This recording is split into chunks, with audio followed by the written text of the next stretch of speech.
guys, it's Fancy Fridays with me, Fancy Nancy, and today I want to talk about your mudroom. So your mudroom is a place that sometimes becomes like a dumping ground, right, when you walk in from the garage into your home and things just like pile up here. And I just want to show a creative way where you can actually accessorize and style your mudroom and make it functional.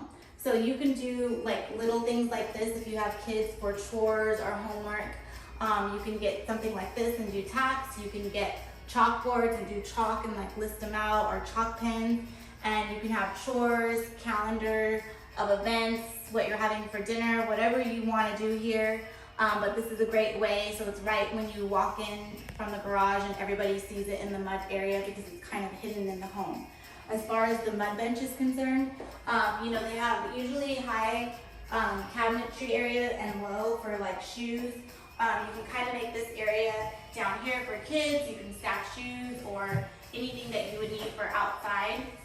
Baskets are a great way. You can find baskets at Ross, TJ Maxx, those kind of places.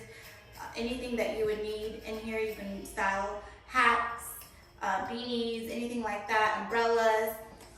Keep them up here however you want. Like you can caddy them, you can put them on the same level, whatever's convenient.